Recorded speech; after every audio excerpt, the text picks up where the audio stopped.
Babu shakka Allah ya yi wa Amira wani ɗan karen kyau. Hancinta dogo ne, tana da leɓɓa masu kyau ko daga nesa ka hango ta. Ko da a ce ba ta yi kwalliyar jan baki ba, ka san Amira kyakkyawa ce. Fuskarta siririya ce ba mai faɗi ba. Tana da jiki dogo, jikinta ba mai kauri ba. Gashi ƙafafuwanta ta iya tafiya a lokacin da take ɗaga su. Hankalin mutane yana karkata a duk lokacin da Amira take magana, saboda labbanta suna tsayawa a hankali ne ɗaya yake sauka kan ɗaya a lokacin da take magana. Ba ta gaggawa ko sauri wajen yin magana. Hakan ya sa mutane da yawa hankalinsu ya jawo wajen Amira. Samari da yawa suna miƙo ƙoƙon barar soyayyar da suke wa Amira, sai dai Amira kash duk cikinsu ba ta samu wanda take so ba. Sai Lil Amadi da ya ɗauki tsawon lokaci yana son ya ambata mata soyayyar da yake mata. Lil Amadi ko ya kasance mawaƙi ne, mawaƙin Hausa hip hop, mai son ɗaukaka ba mai son kuɗi ba, domin mahaifinsa Allah ya ba shi dukiya mai tarin yawa, kuma shi kaɗai Allah ya ba wa mahaifinsa. Shi yasa mahaifinsa yake matuƙar riritawa da shi. Allah ya wadata su Lil Amadi da dukiya, gashi kuma Allah ya ba shi basirar waƙa mai tarin yawa.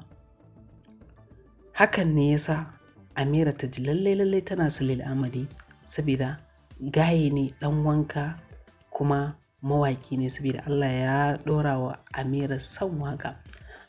Hakan ne yasa ita kaɗai sai ka tana nishaɗi saboda tana son ta ji waƙa a kowane lokaci. A ta ɓangaren mahaifiyar Amira, kakar Amira ta kasance tana son Amira sosai. Hakan ne yasa tun da Amira ta dawo daga ƙasar waje tsawon shekara 2 da rabi, bata samu ta je ƙauyen da kakarta take ba.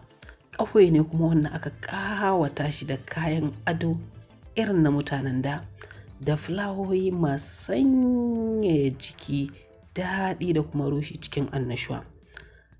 A cikin wannan gari, a nan Amir yake.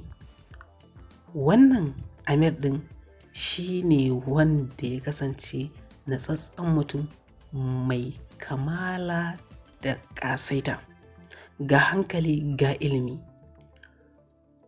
Wannan hakan ne dalilin da ya sa kakarta take son ta zo domin ta san yadda za a yi su haɗu da Amira da Amir, domin ta tabbatar da cewa za su dace da juna.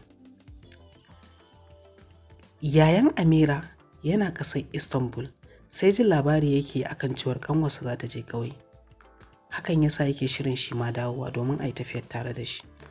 Na gode masu sauraron mu, haɗa kashi na 3.